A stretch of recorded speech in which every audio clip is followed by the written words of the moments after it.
Yeah, so action types is just another phrase for what we call motor signatures. So what we look at is everyone's brain is unique, okay? And each person, there's a correlation between how your brain works and how you move. And it's a significant correlation that's been put together. Whether you live northeast, west, or south, the best fast pitch info comes from the coach's mouth.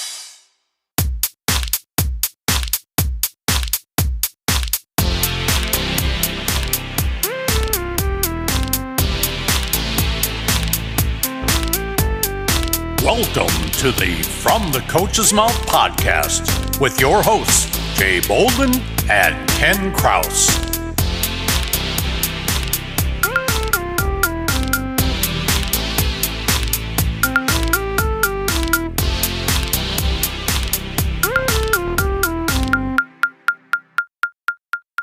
Hello, everyone, and thanks for joining us on the From the Coach's Mouth podcast.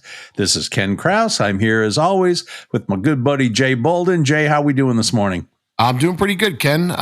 Just had Thanksgiving there last week and had the family over, so it's always good to shut things down and just hang out with your family and that stuff. How about you? How was your Thanksgiving? My Thanksgiving was great. We flew down to Nashville to visit my daughter, Kim, and her husband, Andrew. So that was nice. Hung out in Nashville for about a week or so. Didn't really do much. We could have been anywhere because Kim is 7 months pregnant and heading down to Broadway is the last thing on her mind right now. But I was going to say, did you, that's, almost the music capital of the world now, if it's not, and you're a music guy. Yeah. You didn't get a chance to get out there and see any of the performers or anything? Nope. About the only performers I saw is when you walk through the airport in Nashville, when you go through the terminal, some of the restaurants will actually have somebody in there playing live. So that's a little bit of a different experience. It's 9 o'clock in the morning and some poor person with big musical dreams is in there, playing to a bunch of people pissed off that their flight is delayed. Yeah, I'll tell you, my wife and I went down there years ago and we went to that Bluebird Cafe down there. Oh, yeah, yeah. Oh, man, what a great experience. You never know who's going to show up at that thing. And I think like Martina McBride came in and was sitting there listening to some singer-songwriters. Wow. Yeah, it was pretty cool. So, yeah. That's one I've never been to. I've heard about it. I would love to go there. I've heard that, a lot of people have started there. They come back there and they check it out. Yeah, and the thing there too, Ken, is it's not in Nashville. It's more like in a suburb. Mm-hmm. Like it's in the strip mall.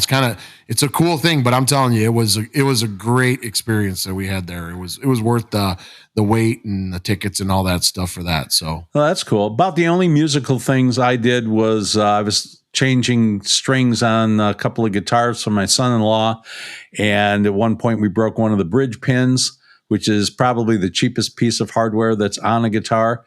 And we had to run over to Guitar Center. So, of course, we don't just go in there and grab the bridge pins and get out. I was walking around and I sat down and I played a nearly $5,000 guitar for a little bit. And I'll tell you, great. It was amazing just listening to the thing. I have a similar but much cheaper model, like 10% of the cost of that. And it doesn't quite sound the same. It was a beautiful guitar, but at the same time, I was nervous the whole time I was playing it. I thought if my coat scratches it up or I drop this thing, my wife is going to be very angry with me. Guess what, honey? I just bought a $5,000 guitar. Yeah. Oh, well. What are you going to do? All right. So why don't we go ahead and we'll get this started so we can speak with our guest today. Does that sound good? Absolutely. Yeah, it sounds great, Ken. All righty. Well, today's guest has a bit of an unusual background for someone on a fast pitch softball podcast because he actually comes from the world of cricket. That odd British game that kind of looks like softball but isn't. And he has established quite a reputation there as a high-level coach. He began his cricket career as a youth player in the Middlesex County Cricket Club. At age 18, he left the sport entirely to try his hand, or more accurately, his foot, at football for a year before returning to cricket at age 19. And when I say football, for Americans, that means soccer. Our guest next came to the U.S. to play cricket in Philadelphia while trialing for a national team position.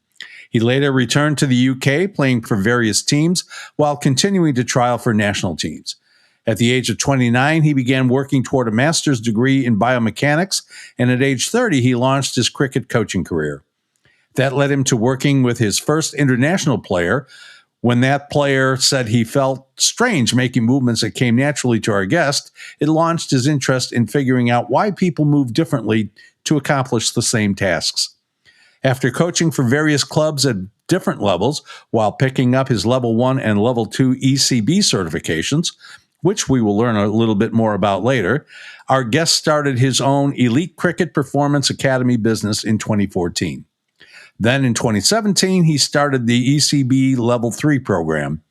During that time, he learned about something called action types and inquired more about it, leading on to the path that brought him here today, including recently starting his own business called Motor Preferences Coaching.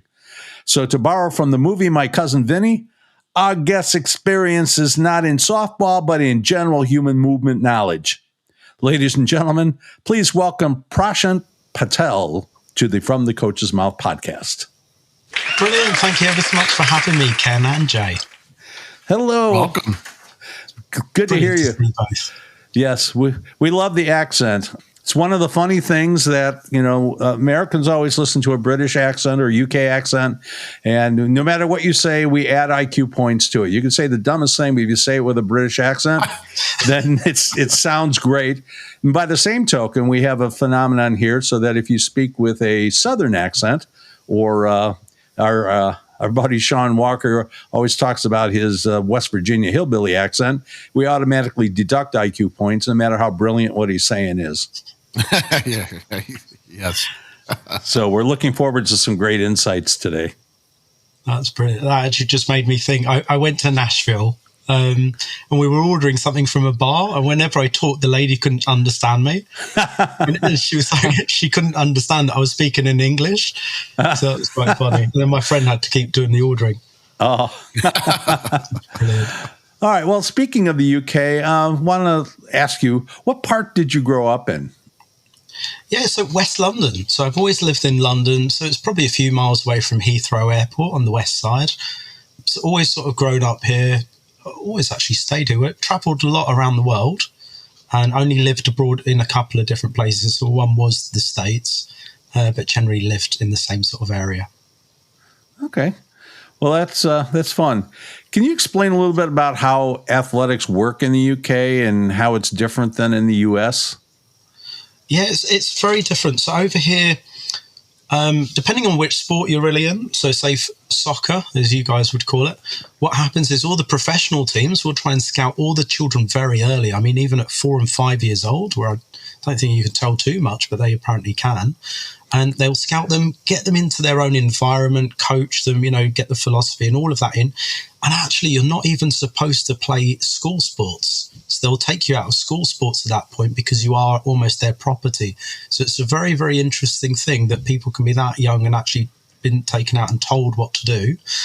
In my sport, you'll have lots of different levels. So you'll have state schools, which is free education that the government gives. Okay. Then you've got independent schools, which is private schools that you pay fees for. The private schools will start playing a lot more sports. They train more often in all the different sports. Then outside of that, you've got club level. And then we have what's called counties. So you would call them states, basically.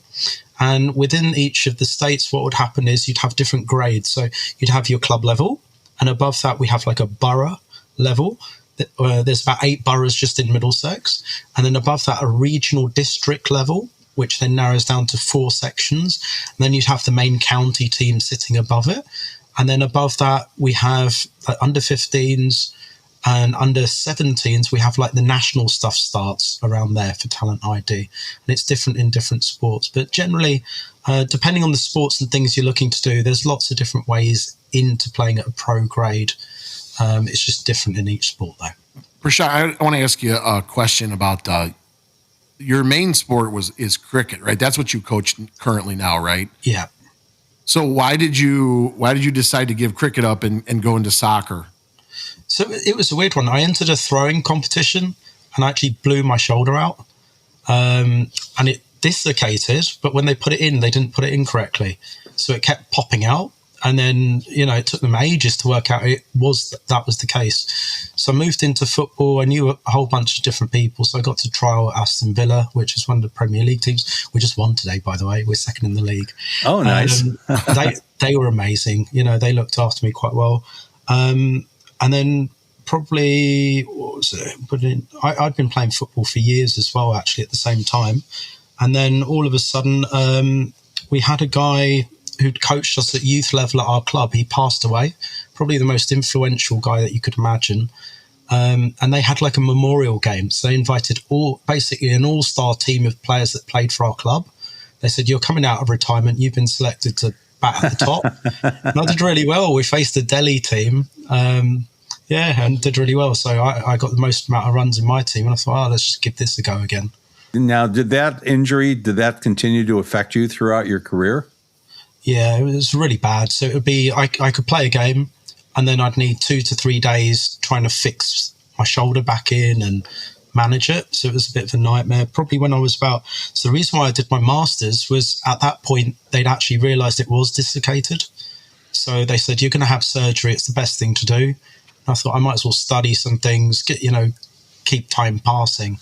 Probably the best decision I ever made, actually, at that point. So is that kind of what led you into coaching? Was you were out of commission for a little while? You were studying up on it? You thought, I could teach this? I mean, it was something I wanted to do earlier, but in those days, it was very difficult to get onto the courses, even like the entry-level courses. So the county would only run like 2 cohorts in a year, which isn't much. When you've got hundreds of people trying to go for these places, it was a massive barrier to entry at that point. So I was waiting and waiting and waiting. It took absolutely forever just to get on a level 2, which these days you can get on very, very easily. While you're talking about the levels, can you explain to people how things work over there? Like these coaching levels you're talking about, like what are the levels and what does it take to achieve one of those levels? Yeah, I mean that whole concept is foreign to us here because if you want to be a coach here in America, you go out, you buy yourself a whistle and a clipboard and you just show up and then you're a coach. Brilliant. That is awesome. Well, in our thing, there's lots of child welfare things that we've got to bear in mind. So level 1 is more, how do we create a safe environment for the children to play in? So it's mainly focused on how we deal with children at that level. And that's preparing you to be an assistant. So you can't go off and run your own session. At that point, you've got someone leading the session and you're just assisting them. Level 2 would be going into more around practice design. So it's saying, how do we keep everyone engaged? How do people learn at a very basic level? So it's not all just stand there, copy my movements kind of thing. We develop basic practices using constraints and say, okay, this is a good way to get started. You're starting to learn a little bit about dialing up, dialing down. So I don't know if you have that restaurant Nando's. Do you have Nando's in America now? No? Not that I know of. Yeah, not around here. Lord. You guys haven't lived. This place is awesome. Okay. So they have a spiceometer, and I use this quite a lot in our sessions. And you've got mild all the way to medium to extra hot and stuff like that, right? And when you go into a session, let's imagine you've got 30 children you're working with. They're all at different levels, so you can't pitch it at one level. So what we're trying to teach, what you're trying to begin to learn is how do you dial it down so it's a bit milder for some? How do you dial it up so it's spicier for others to keep them really engaged by just using little props, different thoughts, different sort of constraints on them? They can only pick it up one-handed, whatever it works out to be. But you're sort of just learning the absolute basics of that. And then on the ECB level 3, they close it off so only county coaches can go on it. So it's really tough to get on. You have to be working at county level. You have to be doing it at youth or senior level and for a while.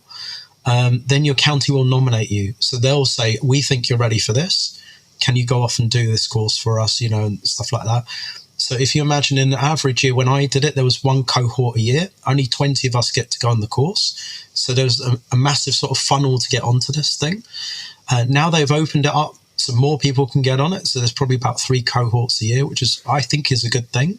But at this level, it's brilliant because what they do is they look at lots of different topics. Like how do we learn, skill acquisition, S&C, psychology, biomechanics, all of those kind of things. But what they're doing is they're teaching you little elements of each thing. And they're saying to you, look, whatever piques your interest, find out more. So that's what I do. I keep in touch with all the lecturers, coaches. I'll reach out for more.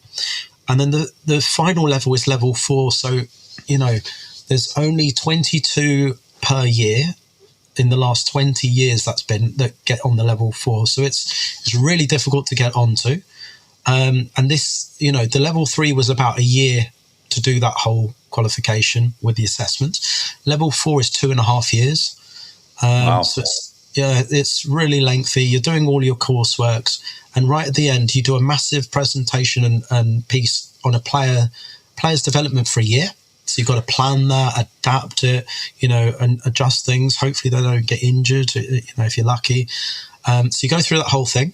And then you have 5 Vivas. So you've got all the specialist coaches that ran different modules, interviewing you around your practice design. What were you doing in that? Why did you do this? So it's quite lengthy. And once you get that, you're signed off. So yeah, that's, if you think there's only 400 or 500 coaches that have level 4 globally, it's not many. In order to coach in the UK, do you have to get those certifications? I mean, at least the level 1 before you're allowed to, or are there people that coach and then go into it later? So people have to get what we call a DBS check. So that's criminal record check, just to make sure you've got no dodgy backgrounds or anything. So you can just assist at that level. But the more you actually want to get involved, plan and do things, you really should at least do the level 1. Level 1's only like a couple of days, so it's not too much, to do. Level 2 is, 6 days, something like that. It wasn't too long either. It's only when you go level 3 plus that it's really long. And then is this, do they make it sports specific, or is this just kind of like general coaching? Yeah. So all the different courses, I've seen like the football ones and all sorts, they're more specific, but certain things like practice design, skill acquisition, all of that is very general. So some of the lecturers will do the same for the Premier League. They'll work for the England Cricket Board as well, England Hockey and stuff like that. So a lot of these pieces can be used across a lot of different sports. So yeah, there is transferable bits. Wow, that's really, again, I guess we have some of that here, but it's mostly voluntary. If you're going to coach in the NCAA, there's some requirements, but even there's, you have to pass a test. You have to, pass a rules test, right, Jay? You'd know more about that than me. Yeah. Compliance tests, and then you have, even in Illinois, you still have to do all the background checks and stuff like that. But the testing for NCAA, even NAI, you have to go through a little bit of a test through there that they do. And a lot of that too is just to make sure like you're understanding the basics, bare minimum. It's not something super intensive on either end. A little bit, nothing like what he's got going on over there. So that's very intensive.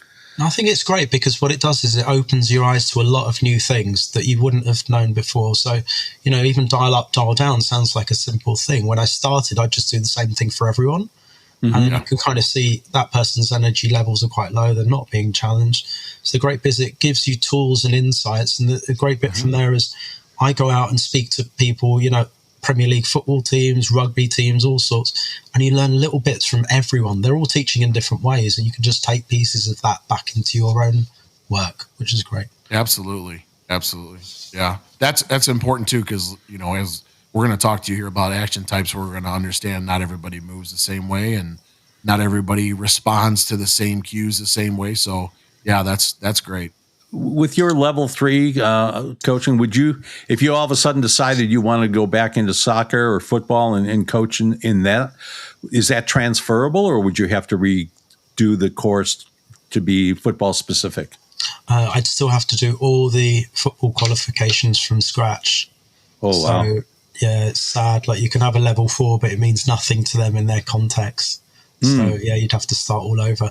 But these days you have specific courses, they're bachelor's degrees, masters in sports coaching, which means that you can go into any sport with that. So it's brilliant how it's all moving forward. And I've seen some of the courses that are absolutely sensational. I will send some stuff across and show you like the weird and wonderful things that they do in their practices to teach these, new students. It's absolutely brilliant. So I think it's great that they're moving that forward and it's generalized. Then you can go off and specialize later if you want. And then can you tell us a little bit more also about, the county system and sort of, it seems like there's a lot of levels there and they're fairly formalized. And how do you move up through there? Are you identified by a coach and recommended to go up to another level, or how does that whole system work? Yeah. So what happens is that if you're performing well at school or club, either of them can nominate you to a borough, like in our county. Okay, from there, what happens is they'll generally have 2 assessment days. The problem is over 2 assessment days, people get very stressed out. Like, this is my whole year, I'm being judged on this. So you don't always see the best out of them. So when I ran one of the zones, we changed it to a slightly longer format. And you'd see that they sort of settle in and where they really are from there. So any 50-50s we just kept just to see how they go. But what they do is they go through a 10-week training program to see how they learn. One of the biggest things that the counties are looking for, the pro teams, is not just where are you technically with everything. All the pretty dopey coaches will just look at that. But the people that really sort of dive in on this, what you should be doing is ask lots of questions. Because the more you can ask them questions and figure out, like, why are they doing something? They might be doing something and you'll think it doesn't make sense. But when they explain it to you, it's like, I see what you mean. I get what you're doing. And then you can see, is it an execution problem? Was it the wrong decision? And you can have really good discussions. Whereas a lot of them are so brilliant technically, but tactically they have no idea what they're doing. So if I put this into softball context, you might see that someone's very good at hitting on the inside of the zone, right? Now, my guy might be just hammering inside, getting pumped all over the place. It's great that you can hit that location, but if you not notice that you're getting pumped by this person every time you put it in that area. But a lot of the kids that we see, they're not ever asked questions, so they can't really think for themselves. They're just doing whatever the coach has told them to do, and that's the only plan that they've got. And what we're trying to do is create adaptable sort of players. So they do their 10 weeks of borough. They play 4 games where they play against different boroughs. Okay, it's a borough championship, and in their stats, they're not the be-all end-all. What you're looking to do is, are they implementing the stuff that you want, playing with the mindset and approach that you want? If they're doing well, you send them on to regional level. So this is 2 boroughs would combine, and you've got the best of 2 zones coming together, and then they play one week of cricket where they play all the different zones, and you're trying to pick the cream, the best 15. And that 15 will then play the current county squad in a best of 2, which is quite an interesting day. So they're getting to actually challenge themselves against the elite of the county straight in a knockout for these spots for the winter training squad. When you reach about under 14s, there's a massive, we've got a thing called Play Cricket, which tracks all of the stats across the whole country. And the scouts will start saying, okay, these people have exceptional stats for this county. What are they like as people? They all go into the county and find out more. Okay, have you got anyone that hasn't got great stats that you would recommend? And they'd have that conversation. Those people get nominated for round 1 or round 2 of what we call the Bunbury trials. So at 15s, that's the first level of England trials. And we've had probably 17 of our boys have gone on to that so far. It's gone quite well. From there, you create 4 massive zones around the whole UK. They come together for a week and they'll play against all the other zones in different formats. And the best 15 form the England Bunbury team. And then, there's a very high percentage of those will go on to the men's team. At about 17s, they have another tournament called the Super Fours. This one, they play a few overage under 18s. So one of my coaches did that as well. And he actually made the England 19s team because of it and opened the batting in the World Cup. So that is basically used to pick the World Cup team. So we start the World Cups. There is one at 15s, but there's also one at 19s is the really big one. That's the showpiece to sort of say I'm there or thereabouts for the men's team. That's kind of how the pyramid sort of goes. It's interesting when you're talking about that with the strategic part and all. My son, Eric, was a soccer player. He played club ball, played fairly high level club ball. But when he would go to a tryout, the first part they do is they have him, like dribbling through cones, and there's all these little skill tests. And he would never show very well. He didn't really have that kind of agility. But, luckily, and it's different than what we do with softball a lot of times. But, luckily then they would say, okay, here, we'll put 11 guys on this side and we'll put 11 guys on this side. And, you guys just go ahead and scrimmage. And then, his strategic ability, his ability to see the field and know what to do would stand out. And then that's how he would make the team. If it was all just based on, like the, softball equivalent of, all right, hit off the tee, we're going to hit you some ground balls, make a throw and that kind of stuff, he wouldn't have made those teams because he just never showed like that. Completely relate to that. So in our sport, in the winter, because it's cold out here, we play indoors in net lanes. So they're very thin lanes, maybe like 3 meters wide. And you'll get a lot of players that look $1 million in there. There's no fielders. There's no runs to be chased. Even though you could kind of gamify it all, it's not quite the same. And when they move out on the pitch, they absolutely fall to pieces. And you get the opposite. Some don't train so well. They don't look great indoors, and outdoors, oh my word. And that's why it's really important that we're a bit more holistic with our decision making and just understand that, not everything will transfer from the inside to the outside. What are the actual reasons for that? And I think your dribbling thing is a brilliant example, because even when I played football, it was really weird. I had to move. I'm right-footed naturally, but my team said, you're going to move to left back, which is like the left defender. Right. Yep. And you're going to figure out how to play left-footed. So It took me about a year to figure it out, and I could kick it and everything.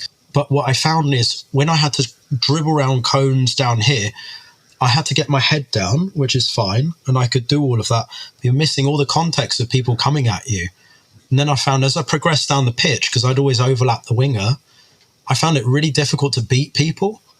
And I really sort of struggled with that. And it was an absolute nightmare. So it took, I met some guy, Simon Clifford, who taught me Brazilian skills of how to like dribble and do funky little tricks, and the confidence improved. But none of it was around cones when we did it. So I thought he was absolutely amazing how he did it. But yeah, that's brilliant that you noticed that with your son. It's just important that coaches remember that. You actually want to see it in a game to actually see what they're about. Yeah. And, those are some very valuable players in any sport, the kids that really understand what the game is all about and have that game sense. So, again, in softball, a defender, gets a ball, shortstop gets the ball. Does she know what to do with it depending on the situation? And we always talk, Jay and I talk about this all the time, about how complex the game of softball is, because every decision is context dependent. And it not only is, where are the runners on the bases, but it's, are you ahead or behind? Where are you in the game? Are you in the second inning? Are you in the fifth inning? How strong has your team been?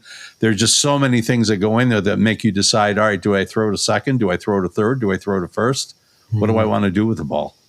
Yeah, on top of that, too, I want to say, I'm sorry, Prashant. I was going to say, too, a couple of things that you're mentioning there, too, Ken, is like, how many times have you, and you'll understand, they're, oh man, her warm up looks terrible. She's going to do terrible today.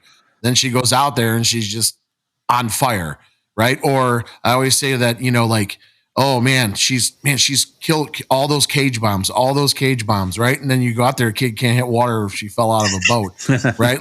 And I think that's it right there. It's like, let's see what it looks like when it matters the most in the game. Right. Skill development is wonderful, but if it doesn't relate and transfer over to the game, it's not really good skill development. Right. I think those are important things he's talking about. You're talking about your son, and he's talking about, the teams that he's doing. They look great in certain spots and situations, but when it comes time to go, it's, those are the things that I think matter the most, especially what we're talking about with skill development. So, well, the other thing is, do you actually allow your athletes to make decisions in games, or is it scripted and it's like, you're going to throw these pitches? So that's, you're opening up a whole can of worms here. You're going to get me on all fired up today. It's a Saturday, and I'm trying not to get too fired up today. Got family coming in town. Yeah, but here we go. Here's the thing. Here's the thing. It never used to be like it is now, right? I say this all the time. I think we try to dictate what this game does all the time for all of these players. And I think that's the part where those kids are losing out, because they're not learning anything. They're just going through the motions, or they're doing what they need to do because it makes coach happy. right? Like, and I think those are the things that we need to get back to. And there is a gap. We talk about this. We've had several guests on this podcast that have told us, college coaches that have said there's a gap between when these kids come out of high school and travel ball to college. And a lot of it is that, you know, as college coaches, we're expecting them at this point, we should know that you know what to do with the ball before you get it, right? Not at 10 and all that stuff. I get that. But at this point, you should know that. And the reality of that is a lot of them still don't know it, even at the collegiate level. And that's because there's a lot of hand holding and a lot of, hey, telling them what to do with the ball before the play ever even happens. I think that whole discussion is really interesting because like the coach's ego can get massively into it. But yes.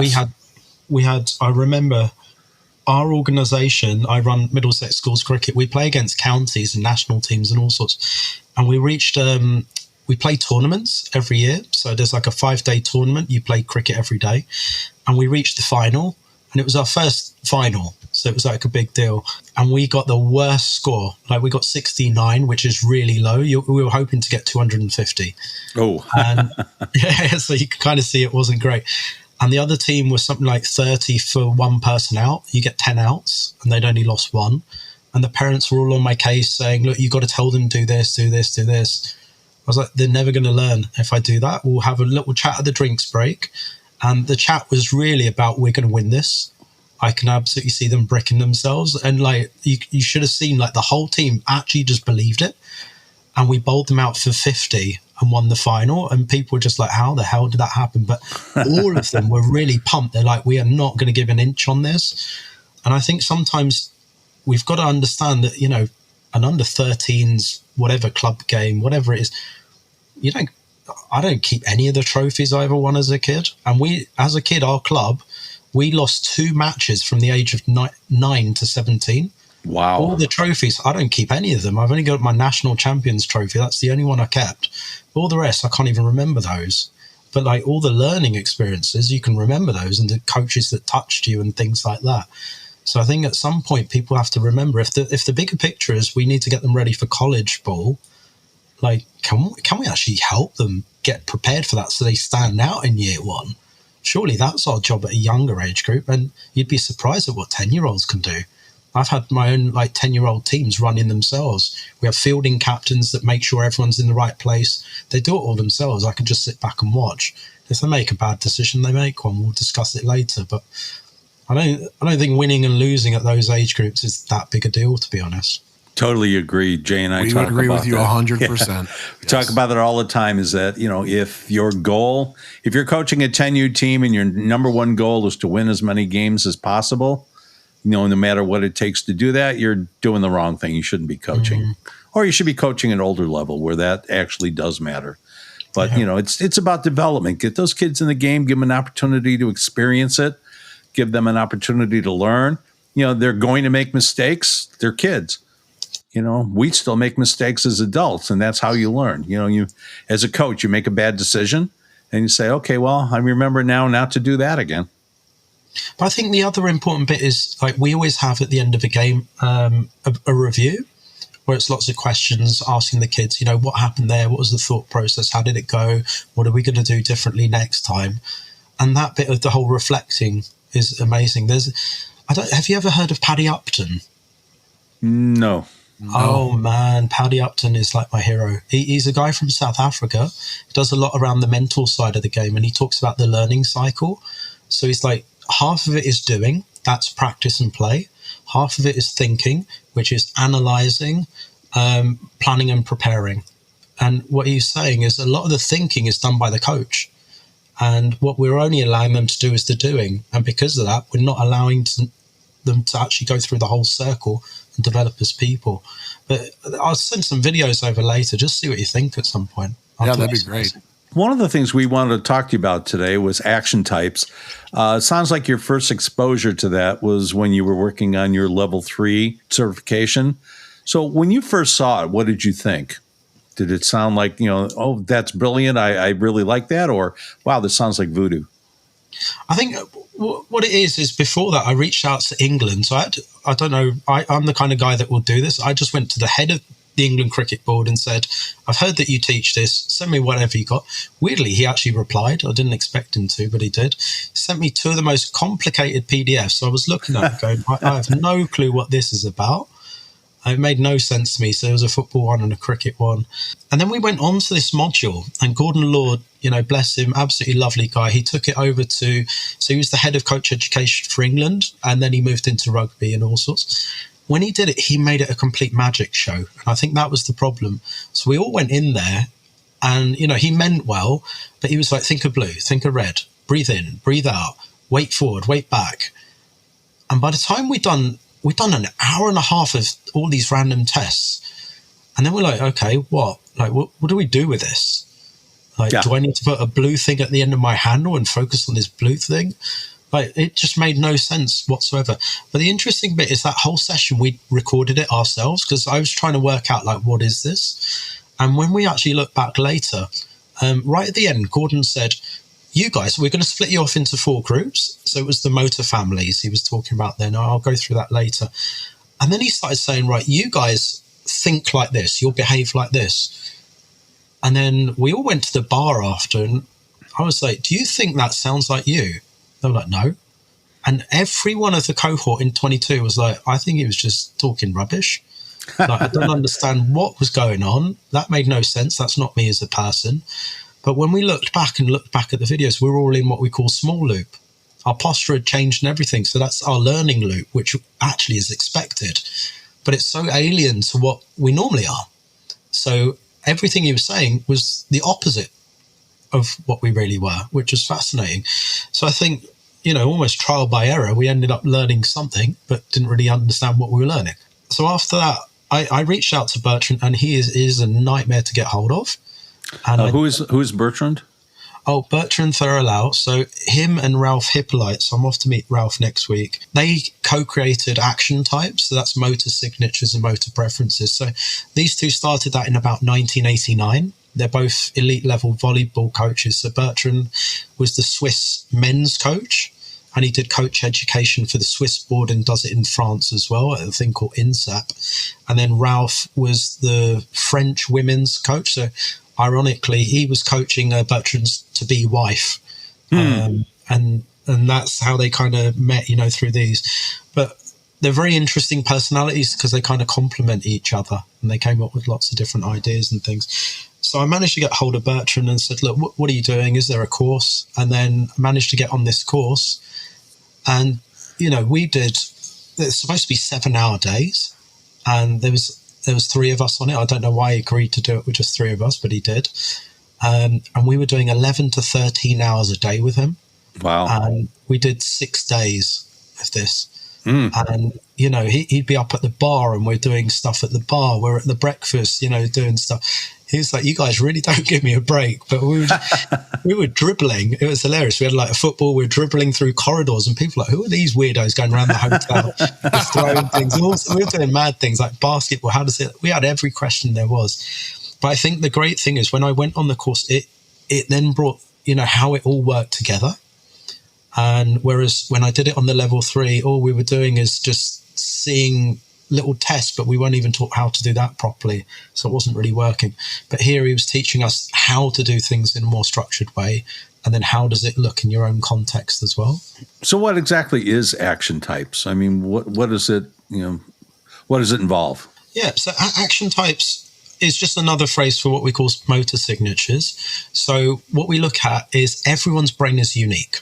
Okay. And each person, there's a correlation between how your brain works and how you move. And it's a significant correlation that's been put together. Now, probably you're looking at that. So if we separate this, there's a few different things. You've got the mind. So this links into personality types, which goes back to how people learn. So what you'll see is certain types, like I've got, there's a bowler that's playing for England right now in cricket. He's one of the fastest bowlers in the world. And his first brain function is TI, which means analysis. And what happens is he loves to analyze information, take it on board, process it. But a lot of his coaches are like, you're too much in your head, just get on with it. And he hates that when coaches say it. Whereas other people, they just need to do stuff. They don't really want to understand the whole concept. They just want to know, what do I need to do? Let's get on with it and stuff like that. You've got all sorts of other people as well outside of that. But basically, we look at how does their brain see the world? What happens when you get tired, stressed out, or you're learning? What happens is your brain flips to the opposite side. Okay, so I'm going to try and keep this as simple as I can. Okay, so please stop me if it's not easy. In the upper hemisphere of the brain, some people, like myself, we start on the right-hand side of the brain. Okay, and when I get tired, stressed, or I'm learning, it flips over to the left-hand side. So now, what part of the brain is more dominant is different.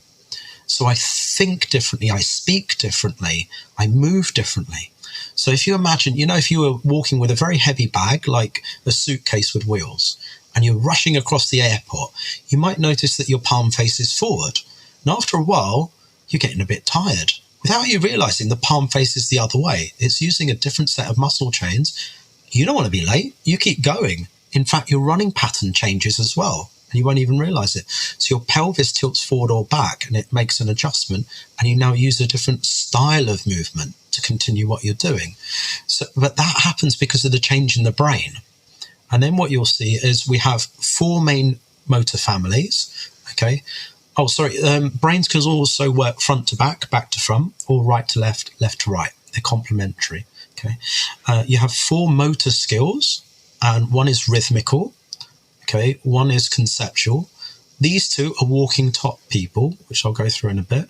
Then you've got distal, and you've got global, which are walking bottom types of people. So we split. You've got walking top, walking bottles. Some people call it aerial, which is walking top. Terrestrial is walking bottom. Okay. And then they've got subgroups within them. So for me, I'm rhythmical. I initiate on the front and on the left. Conceptuals and they're walking top as well, will initiate on the front and on the right. And then on the ones that are more walking bottom terrestrial, you've got people that initiate close to the body, which is global people, and people that initiate further from the body, which is distal people. They have very fine motor skills. So it's an initiation system. How do we start the movement, and how do we then move as we go through a movement? So you have those 4 main motor families, and they directly correlate to the brain, which you can show as well. You can do physical tests, tapping different parts of the brain, and then you can physically show them, this is the part that's active. I'm going to flip your brain so you can see what happens when it's small loop, and you'll see it's now changed to another area of the brain. So everything we sort of talk about, you can physically show as well, which helps. So I want to ask you a question there. You said something that was very intriguing to me.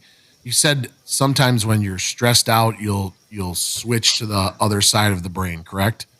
Now, and maybe this, Ken, you can relate to this too. Have you ever had parents say, oh, when you have a kid that's transitioning like from hello elbow to internal rotation, or you're working on a kid who's trying to, refine their mechanics, they get in the game and then the parents will say, oh, she went right back to what she was doing before. And is that what we're kind of talking about here a little bit, where like, man, that situation might have been stressful for that kid. She started to there was higher anxiety. So it switched from where it was in the training session over to what happened in the game. Is that a little bit of kind of like what you were saying there? Yeah, that can happen. So what happens is, have you ever heard of mirror neurons? Have I? Yeah. Have you heard of mirror neurons? Just through you, though. Just through you. So mirror neurons. Yeah, they're absolutely amazing. So what happens is we take in information visually. Okay. So sometimes as a coach, and we recorded our coaches a couple of weeks ago to sort of example this, sometimes we'll stand with like arms crossed and a really sort of crossed look, and we're trying to say nice things, but our body language is saying the opposite. Okay. And the weird bit is, even though verbally we're saying something positive, the mirror neurons mean that whatever information they're taking from you visually, they interpret as well. So they're seeing that as negativity. Okay. So in that instance, I bring this up because what happens is when things go wrong, where do kids tend to look? At the coach. Right? Coach or the parent, right? Yeah, yeah. So if they're suddenly seeing mum or dad going, oh my God, they're actually taking that information in. And they're like, oh God. And now you flipped. So certain parameters will change. So your dominant muscle changes, your vision, breathing patterns change. Now the movement you were trying to do, right, doesn't suit what you've been taught. Okay, so now it's more awkward to make that. There was a famous bowler that actually, like, you're talking an international level bowler. He didn't even land it on the strip that we're playing on. Like, he missed it by 1.5 meters either side at least. And that's an international level. And when he talked about it, he was like, I was all over the place. Like, I was so stressed out with everything. And then I felt like I couldn't even like work out what was going on with my body. It just felt so out of sync. And people will say, yes, it's the yips and whatever, but we would then put in routines to calm their brain down, bring it back to big loop. You can perform just fine in small loop, okay, if you know how to adapt. But what we do with our athletes and our coaches is teach them, how do you know where you are? Very important that the person is able to self-observe themselves and say, I'm going to swap over and use this different system for a bit. It's perfectly normal. That's fine. I do that with a lot of our batters and stuff. Okay. But the key is they need to be empowered to do it. So they can create, you know, let's say, Jay, I'm coaching you. Okay. And we do this physically with testing. I could say a negative thing to you. Now, if I did a physical test with you, you'd fall over like a pack of cards. Okay. Mm-hmm. If I said a negative, you said a positive, you would hold. If I try and push you, you'll be as strong as a rock. Okay, you're just not going to be moving. Now, if I say the negative, you say the positive in your brain, so you're not saying it out verbally, you'll still have the positive outcome. I won't be able to move you. The brain will be connected. So the brain and body, it works in a very binary matter way, okay? It's either 1 or 0. You could be 99% yes, but because that 1% is out, that doubt, the brain connects to the body slower. So through some of the profiling tests that we do, we can show the speed at which this is happening. Okay, so eventually it will connect if I do it over a while. But if I do a short, sharp, quick thing, the brain, you'd be shocked at how quick your brain can control your body. And this is the value of allowing the subconscious mind to make the decisions, get on with things. That's what flow state's about, which is really what motor signatures is about. Motor signatures and flow state isn't around doing the same thing the whole time. It's adapting to wherever the brain and body actually are. Because in our sport, we play 5 days in a row in one format. You could be on the pitch for 2 days in the heat. There's no chance you're not going to be tired. At some point, you're going to be tired. You will have to adjust. Okay. So we've got to figure out how and when. That's the important bit. You know, so I want to ask you. Oh, I'm sorry, Ken. Well, I was just going to comment real quick. You know, the thing about the arms folded. I actually learned about that, and females are very susceptible to that, female players. I learned about that from a female coach, and you know, they said, you know, you have to let us know. So, like, I stand like that all the time. It's just because I'm a big fat guy and I'm, you know, standing around sometimes 5-6 hours coaching. I get tired, and so it's comfortable for me to fold my arms. So I try to tell new kids when I'm working with them and say, if I'm over here with my arms folded, it doesn't mean I'm upset with you or mad at you or anything else. It just means that this is comfortable for me to do. So I try to, you know, and without knowing anything about action types at the time or motor signatures, you know, it's just kind of that I'm trying not to click their brain over to where they think, oh, no, he's mad at me. What did I do? And then, you know, freak them out. So sorry, Jay, go ahead. No, go ahead. I was just going to ask, since you talked about big loop and small loop, Ken and I have a great idea of what that is since we've been working with you. But could you share what that is for other people? Because people are going to be like, what's this loop thing, right? So can you explain a little bit about what that loop is? Okay, so within your motor signature, there are 4 main positions, okay? 2 are in your big loop, 2 are in your small loop, okay? So if we just focus on big loop first, your big loop is where you are for 60-70% of your day. If you're not stressed out and lots of things are going on in life, a typical day, you'd be in this happy space, okay? So that's when you're energized, you've got energy to go, you're happy, and you're relaxed in life, okay? So in your big loop. Would that be kind of like, it's like a non-reactive thing? You're not reacting to any outside stimuli. It's your natural state to an extent? Yeah. But it can also be when you're interacting with other things, but there's no negativity. At this point, okay? But the second there's negativity thrown at you, big loop hates that.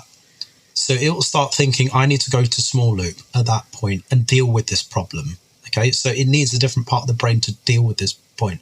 But when you're in big loop, like my profile, it doesn't matter what this actually means, but it's just probably easier for me to say it this way.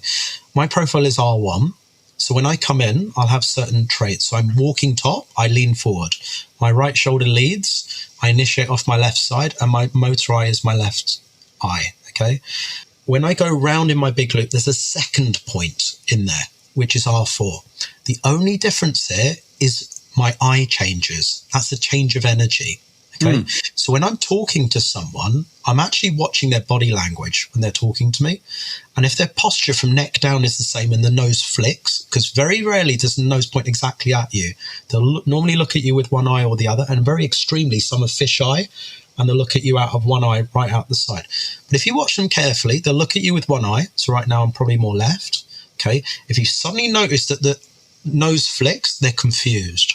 So that change of energy tells me that they're confused. So when I'm coaching people and I see that nose flick, I'm like, okay, you didn't quite understand it that way. Let me explain it in a different way. And I forget that I'm saying these things, but I'll actually say it. And they're like, how did you know that I didn't get that? And I'm like, I don't want to go into the specifics of it.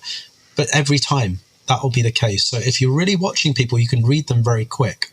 Then when you're coaching them, if you notice that the nose changes, their shoulder changes, and their weight changes, they're now smaller and they're listening. They're actually learning. So now you can read that they're actually taking you on board, okay, which is really important.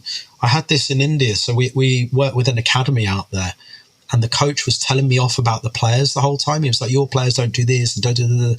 2 days of being in my ear. And I said, 100%, I've never seen this guy play. I said, I'm going to write in an envelope 5 things about your batting technique. You're going to hit 10 balls off a machine straight back here, open the envelope and see what happens. And he did it. All 5 points was the same. And then the funny bit is the bit he was moaning about my players, he does himself. And he was like, I never realized I did that. But how the hell did you work that out from just talking to me? I'm like, the way you speak is telling me exactly what your personality profile is. It's not that difficult. I've seen you move a little bit. So the interesting bit there is his posture completely changed. And I said to him, this is the first time, mate, that you've actually listened to me.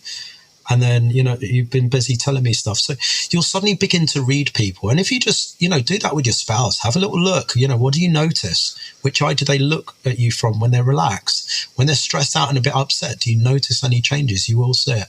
But big loop is like, let's imagine your happy space where you've got lots of energy, okay? Small loop is your recovery loop. So when you're tired, you're stressed, or you're learning, so it's very important for learning as well, it will move to small loop.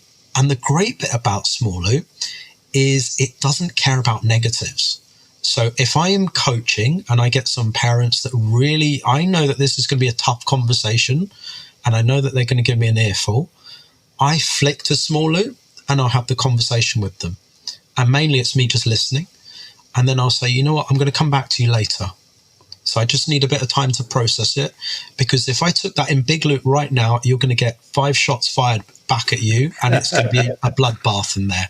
So I understand myself well enough that I will deliberately small loop myself, and I can take it. And they're like, wow, like 3 years ago, you would have been a menace, but now you're like pretty chilled out. But it's just more understanding, like, when do I need that tool? When do I need this tool? And they're very, very useful tools. So, small loop is not a negative thing, right? It can be very, very useful. I've got a friend, Ross, and he coaches at Fulham Football Club. It's a Premier League team. And his brain is all over the place, like when he's big loop.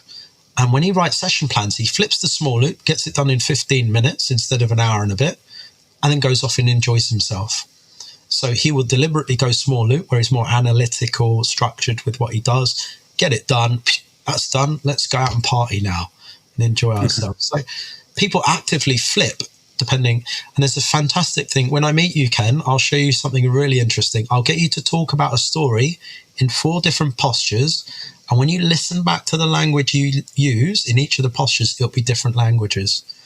Not like French, Spanish, but like right. different types of ways to explain it, because you're using a different part of the brain, which is really interesting. Yeah, it sounds a lot like what they call cold reading. What mentalists do, where they'd come in there and they'd just ask some general questions and see how you react and listen to your answers and then start kind of homing in on it. And before you know it, people think, oh man, this guy's reading my mind. So no, I'm not reading your mind. I'm reading your brain, or I'm reading your reactions. There's lots of micro signals. So at the minute I'm doing a study I'm putting together. There's micro facial expressions which link into the brain functions as well. So I'm hoping in 6 months' time I'll be able to tell you like these things, the different types of smiles you got, that will tell you that they're this personality type and stuff like that. So there's lots of clues that we're giving away that we don't realize. But the more we understand of what we're looking for, it's easier to understand people. Yeah, and certainly if you understand people, you understand how they're taking the information in, it's got to make it easier to coach them. 100%. It's just made life a lot easier for me. Prashant, you talked a lot about red, blue, vertical, horizontal, aerial, terrestrial. That's a lot of terms used with motor preferences. What are the similarities and differences, or how does it compare to motor preferences? Yeah, look, so motor preferences that they teach out in America at the minute is a subset of what we do. So the original guy that, learned this from our guys, learned this in 2010. So he came over and did a basic course. So he hasn't even done all the other levels. That's why he doesn't understand the brain models and all of that stuff. And what's happened is in those years, we'd only got to version 2 of profiling, which is a sideways lateral push. Okay. But as we sort of progress things, we've realized there's other layers above it. Okay. So you have a motor profile. That's me once I move and how I initiate movement. Before that, we have a thing called deep motivational drivers. Now, this wakes up your CNS, okay? And it links into all sorts of different things. So even language. So we're very careful around what language we have to use with certain people. So with one of my, I'll use my daughter actually as an example. She's got one called projection external. And she's really interesting because projection external is around do what you want. So if I say to her, Arushi, go and do this, you'll just see her go, and go off and do it. She'll do it. She's not going to say no. But you immediately see like the shoulders drop. The energy levels are just like in a huff. But if I sort of change the language to make it sound like she's helping me and this is going to help me out, and then we'll go and do what you want to do, she is all in and just gets it done. I need to kind of make it sound like it's something she wants to do. And there's lots of other people, like mine is a complete mess, like mine. So I come up with lots of ideas. And if I don't act on the idea straight away, especially at night, I can't sleep for the whole night. And it used to drive me nuts. And then when I met Bertrand and went through it, he was like, because you got PI, which is imagination, you got A, which is act now on something that matters to you. Because you haven't acted now, it's going to keep going around in your brain. So he said, just keep a phone near you, write down the notes, you'll be lights out within 5 to 10 minutes, and it happens. So now I better understand myself. I can kind of be like, this is what I need right now. But deep motivations are like your ignition system, okay? And they don't know anything about that just yet. That also links into what we call morphology, your physical sort of build. So if you see my daughter, and I will show you her sometime, we're both R1s. That for me, obviously viewers can't, listeners can't really see it, but my head is slightly forward of my spine. Okay, so we kind of expect that with my daughter, but her DMDs are at the front of the brain. So whenever she stands still, she's got a very good posture. So for years, because I'd never profiled her, I always assumed she'd be something else. And it was a bit of a shock when I actually did bother to profile her and thought, oh my God, this makes sense now. So what happens is, the stuff that they've basically got is information from 15 years ago. It's really out of date because we've got at least 15 people researching new things. So every 3 months, there's something new coming out around like frequencies. We've got things like, this will sound really weird, but I'll show you at Ken when we meet. I can get you to react to things that are behind you that you can't physically see. You're taking in information subconsciously as well as consciously as well. And we can show you this, and we can do it through all sorts of different mediums as well. But they wouldn't understand this stuff and how it works. So it's great that they brought it to the market, brung awareness and all of that. But it's very dated information. It's from 15 years ago, and they haven't really looked to develop it because They've gone more down, can we prove what was there? And we're just building. But now we've got a scientific committee. If you look up motorsignatures.com, I'm one of them on there. Really good sort of professors and things that are putting together papers that actually make some sense around movement, mind, and all sorts of different things. So we're very late in getting the papers out because we're just working on what's the next thing, what's the next connection, and moving that forward. So we look at, once you map out the brain, and this will sound weird, that links to body parts. And we can trigger your brain through different parts of the body to have different effects on the brain. So if my athlete as a fast bowler for England on debut needs to do something, when he remembers, he forgot, by the way, and he got smoked all around the pitch. He did laugh about it. He goes, I forgot all of my thing. I was so overwhelmed, like the crowd are chanting my name and everything. But he's got tools where he knows I can do this in sequence. It calms me down. I can bowl quicker and all sorts. So they've got those tools available, and you don't even have to touch them. You can just focus your mind on those points. It does the same thing. So I'd say, they'd be like, even if you did our basic course, you probably know a lot more than they would know at that level. And then there's a level above it and a level above that, even beyond. Oh, just amazing stuff. So how did that change the way that you train cricket players?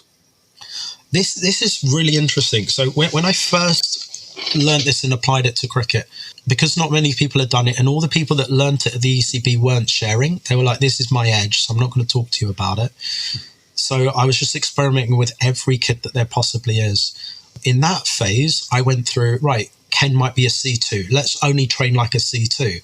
So for 2 to 3 years, I was trying to see, what does this actually look like for batting, bowling, fielding?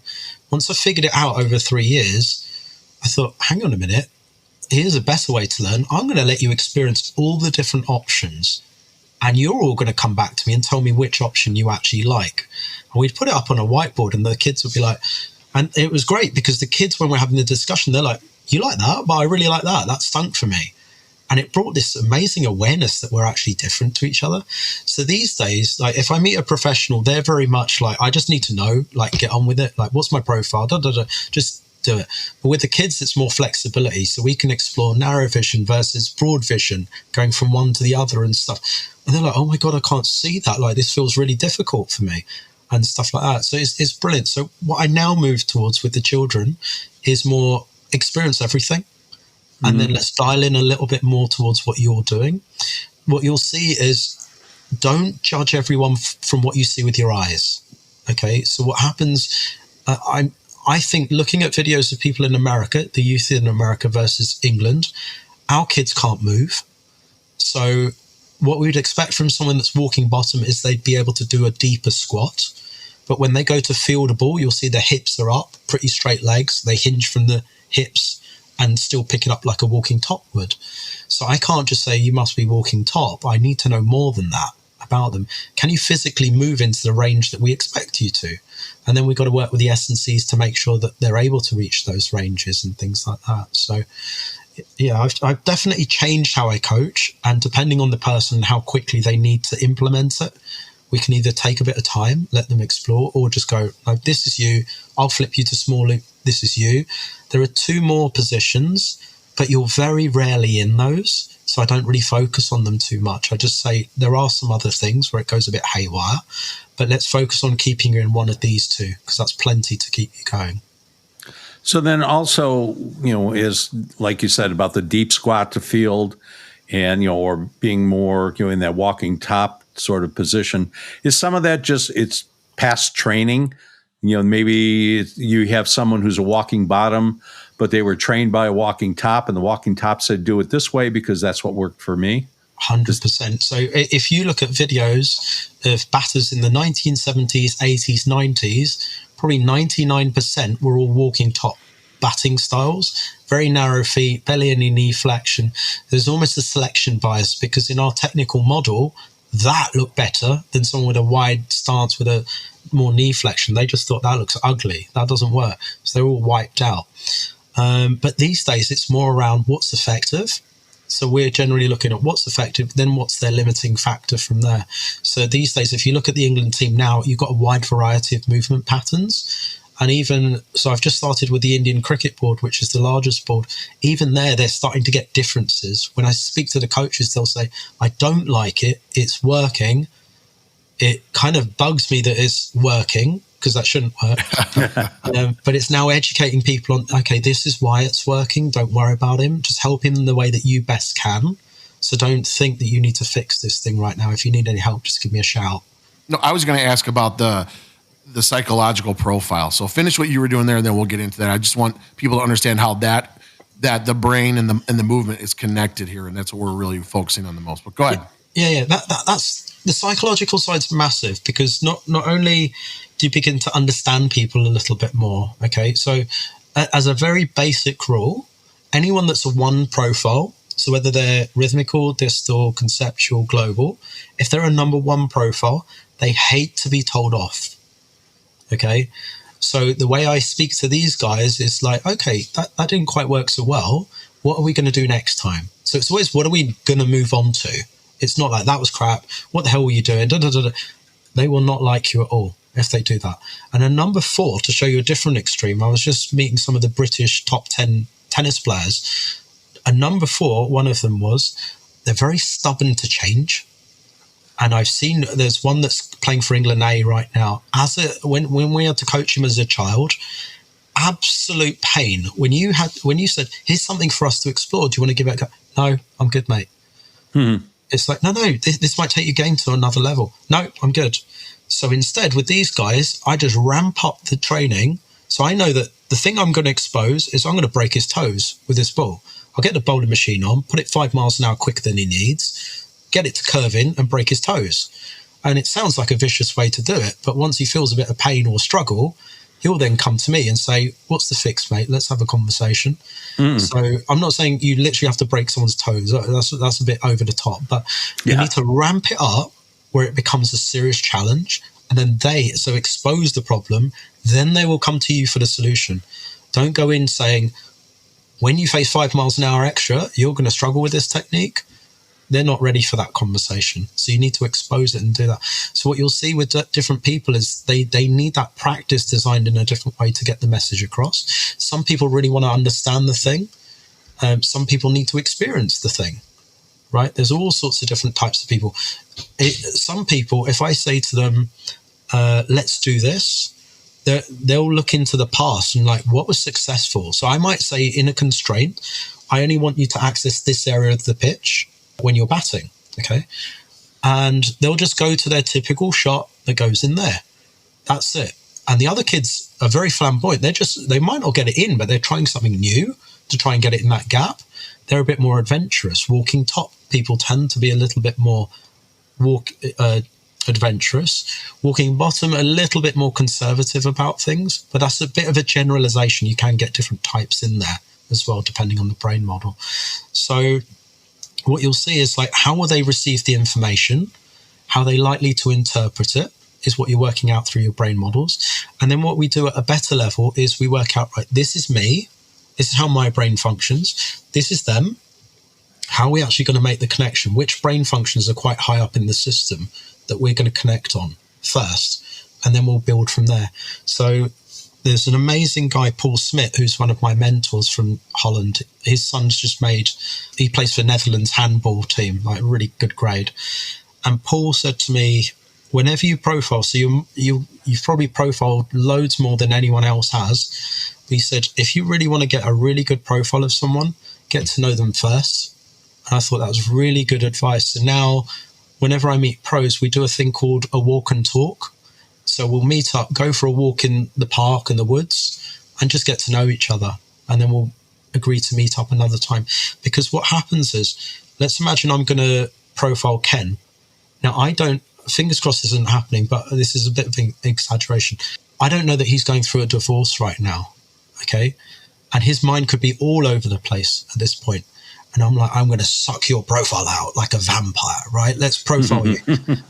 And now I don't know where his brain was that particular day that I profiled him. So now I've given him something, and then I boxed him in and said, you are this. Damn well practiced like this, okay? So what happens there is we've become their limiting factor as a coach.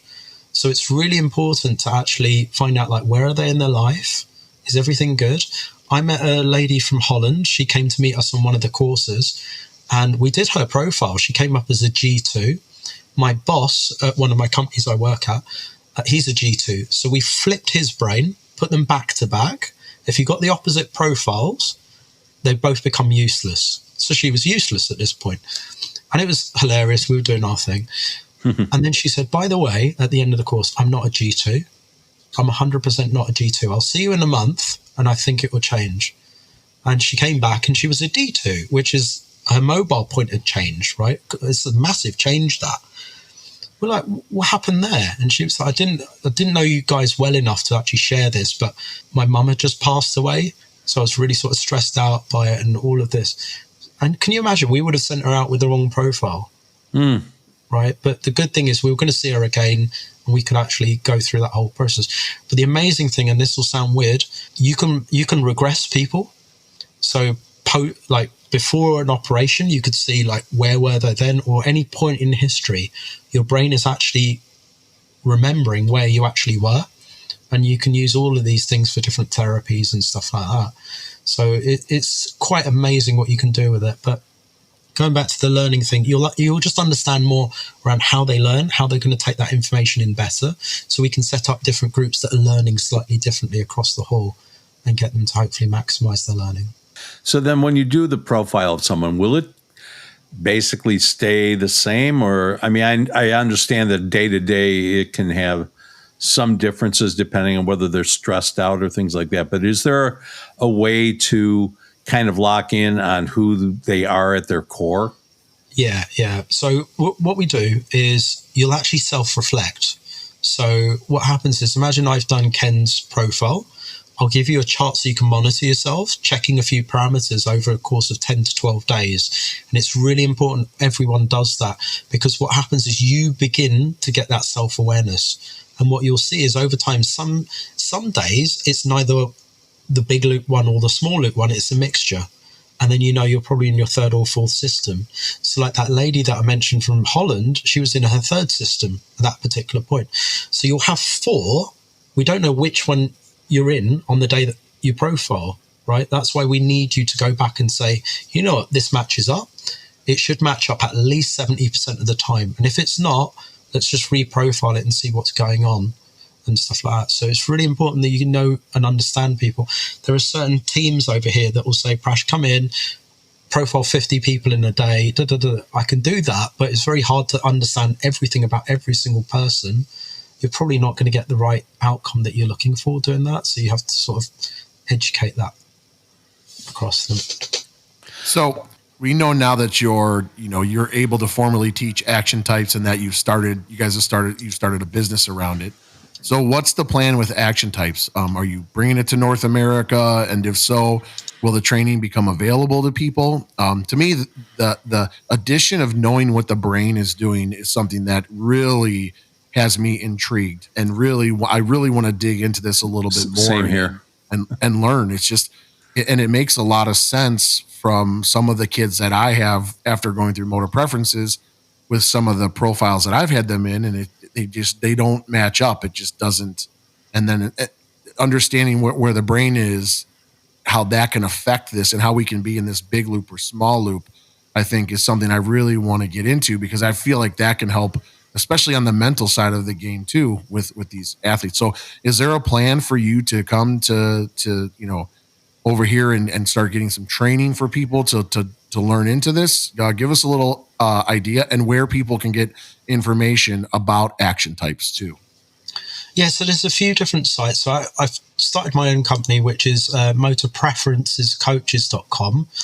And what I've done is I basically got specialists in lots of different fields. So golf, baseball, football, all sorts of different things. So if organizations need specialist help, we've pretty much got all of that covered anyway, even education. So Paul Smith that I'd mentioned earlier, he actually does this around how people learn. And he does that at an international level, representing the Netherlands. We'll be running courses in the States. So I'm actually going to fly out next month. So I'm off to meet some universities that had asked about it. We're going to be running basic courses. When I say basic, I don't know why he calls it basic, but these courses are normally 5-day courses, and speaking to a lot of Americans, they don't feel that they'd be able to do 5 days straight. So we're trying to do something slightly different, where we do 3 virtual days so that they don't have to travel out, and then two in-person days. It's so important it's done in person, because we've got to teach you how to profile and then understand all the parameters when you're profiling, because you could slip up on different things. So for instance, if my dominant shoulder is my right, when I'm pushing and I've asked someone to, let's say, put the left shoulder ahead and I'm trying to push or whatever, they'll naturally, because you never want to be weak, you swing the other one forward. So you as a profiler need to be aware of what is it I'm really scanning for and when through the whole protocol. So what we do is we look for new information, confirm it with the next parameter, new information, confirm it, so forth, and go through a process. It only takes 15 to 20 minutes to do if you know what you're doing per person. It's quite a quick process. And what you really want to do is don't explain things when you profile. Just smash through it as quick as possible. Because if you start explaining, that brain could flip and things are, not going the way that you want. So I do certain other things to control it, where I can flick their brain back if I think anything's changed. But if they're not experienced, it's quite awkward. So I'll be running like 1 to 2 day courses out in the States to introduce it and just give people a flavour of what the differences are and the experience of it. Next July, we're going to have probably about 4 weekends of courses. So people can do let's call it the basic course, because that's what it's called, the basic course. And then there'll be like 2 or 3 groups of that, and then there'll be the level above it. So the basic course is the what to coach. It's like, what are the different preferences? There's walking top, bottom, the motor families, horizontal, vertical, mobile, stable point. You'll learn the basics of the brain model at that point as well, and deep motivational drivers. When you move to level 2, you're now going to learn how to coach with it. So now that we've understood how to create a basic brain model, how do we now coach this person versus that person versus this based on the brain functions? And you're deeper diving into things. So for me in my sport, for instance, batters, there are different ways to small loop someone. Some of them, they'll say, I don't feel comfortable with that. I don't think it's safe. So I've got different ways to do it. I can do stuff using all sorts of tools to small loop them for a while and then bring them back and stuff. So you'll learn tools to be able to do it in different ways so that all of your players feel very, very safe. So there'll be that level. And then the level above it is quite short. It's what we call a validation module. So that is around, you'll do your own case study. Then you'll give in 2 random people that you're going to coach. And then you've got to tell us what the strategy actually is to coach them based on your profile, their profiles, come to that. And then we understand that, okay, you've really understood everything and brought it to life. Okay, you're ready to start teaching an introduction course yourself. And then there's going to be another course to run the basic stuff. So the whole idea is we're going to take this a bit more global, because it's really only been in Europe, really. And everyone's been using it very quietly. So what you'll see is England cricket use it, French national team, Belgium, Holland. There's all sorts of national teams, top level clubs, but no one talks about it because it's their edge at the end of the day. So no coach is going to tell you why they've got the edge on other people.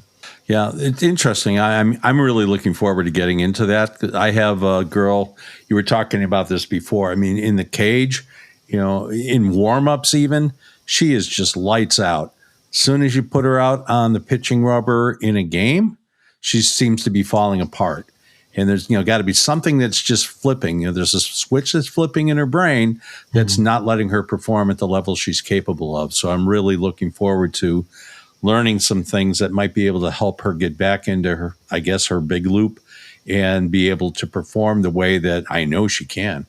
Yeah. So what you can do, there are certain tools to take you into big loop, as long as you're not tired. So it's important your athlete is physically well done. And then there's trigger points on your body that will have different effects on your brain.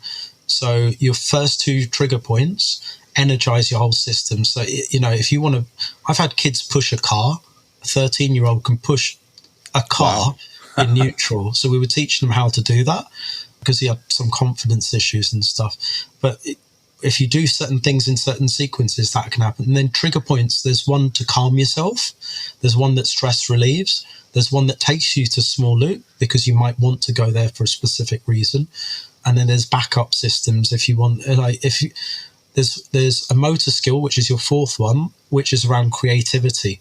So it can bring out your creativity side. So you can then activate that, flip over to that, and then start writing your book, whatever you're thinking of doing. So yeah, it can do all sorts. When you say pushing a car, you mean a real car, not one of those Mini Coopers. Car. Yeah, Dad's car. Not a Mini Cooper. It was a decent sized car. I know your cars are much bigger than they are in the UK. Yeah, but no, it's quite impressive. Yep. All right. Well, Prashant, we've taken up a lot of your time here. We really appreciate this. This is all fascinating stuff. I think a lot of people are going to be interested in this. But before we let you go, we always like to ask one question, which is, do you have any hidden talents or anything that people would be surprised about that you can do or that you're into? It's probably not a hidden talent, but I used to be an extra on TV shows and movies. Oh, yeah? And in one movie, I'm actually wanted by MI5. So it was quite funny. I showed my wife this. It's before we got married, and she thought it was hilarious. And one time we were filming, oh God, what was it? I can't remember the movie, but we had AK-47s on, and there was a big queue for lunch. So stupid us, we went off to Burger King round the corner. We went to have some food, and a SWAT team turned up. We were like, who are they there for? And it turned out it was for us.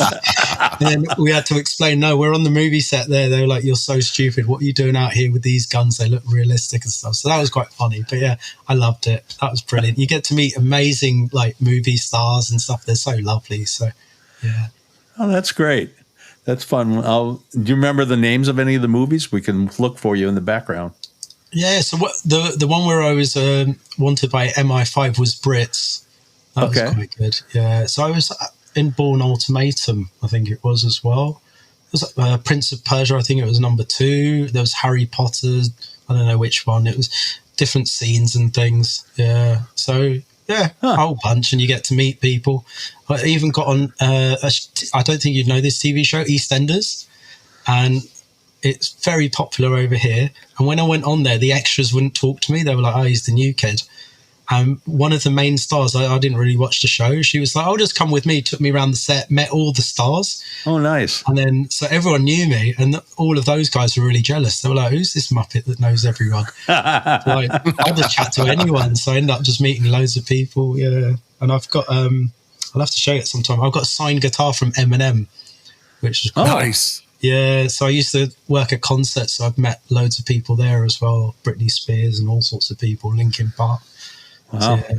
We're going to have you back on someday just to talk about all of your non-athletic stuff. Sounds like you had a pretty interesting life. It's been good. And it's just, I just wanted to say a massive thank you to both of you for having me on. I realise it's nothing to do with softball, but really appreciate you guys taking the time out for me.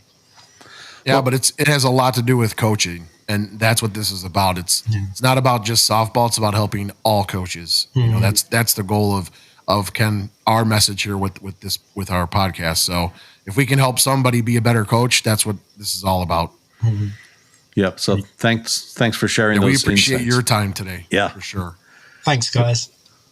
All right. Well, that's it for us this week. Thanks to all of you for listening and the kind words you've been sharing with us. If you like what you're hearing, please remember to give us a like, leave a comment, and share this podcast on your social media channels. Make sure you never miss an episode by following us on your favorite podcast platform. If you're so inclined, you can also leave us a great review on Apple Podcasts to help more people find us. On behalf of the From the Coach's Mouth podcast, have a great rest of your week and weekend.